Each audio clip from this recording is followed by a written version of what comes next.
final speaker will be speaking to us about our club, things that make us the best club in the district, and what we can do to enhance the Toastmaster experience for ourselves and for other members of our club. His talk today is titled, "Come on, man."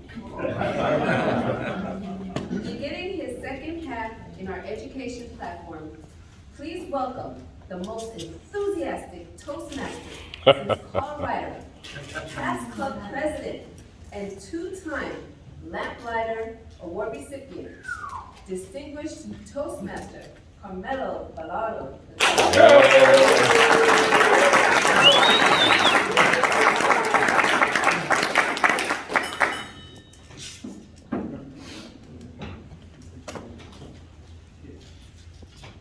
Allow me to begin by thanking Mark Ehlers for basically killing any chance I had.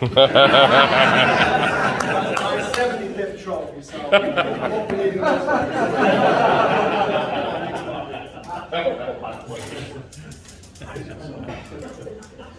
Seriously though, seriously, President, what are you good at? Think about that for a moment. What are you good at? Last year, I was looking for a venue. I was looking for an outlet. I'm not going to get political, but I need to say this about the election, January 6th. I felt like I needed to do something. I needed to get off my rumpus and actually do something. I was introduced to a group called Grassroots for America. And there's a lot of things going on in this group. And I went there, and it was kind of like coming to the Toastmasters meeting for the first time. What did I get myself into? Then I quickly realized, hey, I can do that. I can do that. I can do that. And I found an avenue to use my gifts to forward what I believe in. Everyone can do something, but will you? I'm a Toastmaster, fellow Toastmasters, new Toastmasters, and visitors. Paul Ryder, who left us a few years ago, he was the most enthusiastic Toastmaster I have ever met. He was a member of 2 clubs. I think he was a member of 40 years, 45 years or something like that. Had over 375 of these. 375. Take a moment to think about that. Nucitelli did not miss a meeting in about 15 years. I think he missed his first meeting in his 14th or 15th year. He was here every day. He used to bring that suitcase religiously. He was very enthusiastic about Winter Park Toastmasters. When you walk into this room in the morning, what do you discern? Again, take a moment and think about that. What is going on in this room? How is it set up? What is here? Who is here? Do you take that for granted? Maybe you do, maybe you don't. Maybe you look at the food and you say, oh, wow, look at this spread. It's impressive. And another week you might come in and say, oh, McDonald's. What's going on here? Can we get some better choices? When you arrive here, a lot of things have already happened. There's the treasurer, collects the money, keeps the books. There's these tablecloths. We've all been to the meeting without the tablecloths, and it looks much better with the tablecloths, doesn't it? Yeah.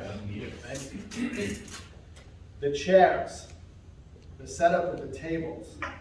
Lots of things happen before you arrive. And then when you leave, there's still a lot going on. The tablecloths need to be folded.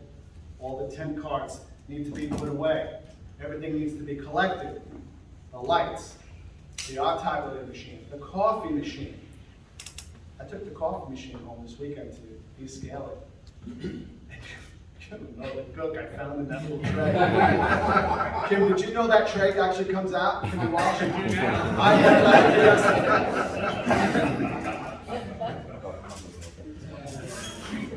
The trash, housekeeping, by the way. There is no housekeeping department at the community center.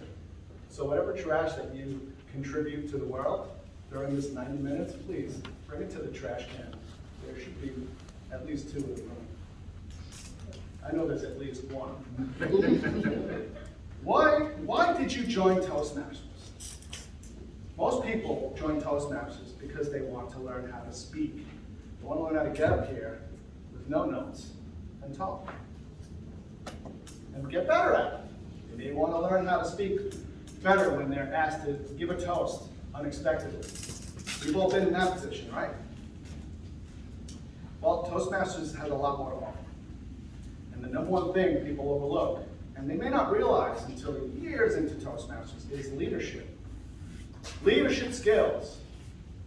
Everybody here has some kind of leadership skills. Whether you have a family, whether you have a career, whether you have a pet. You know how to lead. In Toastmasters, you have the president, you have the Toastmaster of the week, the master evaluator, the table topics master. Those are all positions of leadership, and they all have their roles.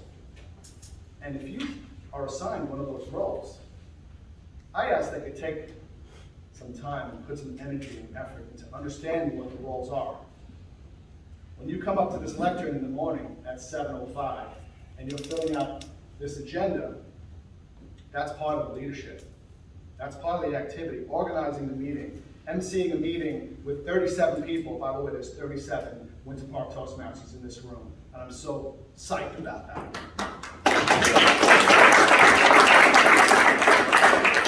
What if it was 3,700 people that you were emceeing a meeting for? My knees just started shaking again, okay? That's how you learn how to do that. So I ask, what are you good at? What can you do? I don't expect a brand new Toastmaster to jump in and be president. Maybe that might be an aspiration. But everybody can fold a tablecloth. Everybody can grab any tablecloth tents and put them away. Anybody can take that tray out of that coffee maker and rinse it out and dry it off. Anyone can drop these tablecloths at the laundromat so they can get washed and folded. Sometimes they're a little... It's on the list. Thank you, Sean, for taking care of the tablecloths. And thank you to Steve Joseph, who did it for a long time. Scheduling. Money. If you're good at money, if you're good at teaching, the executive committee of this club has a position for you to grow. And one thing you'll learn is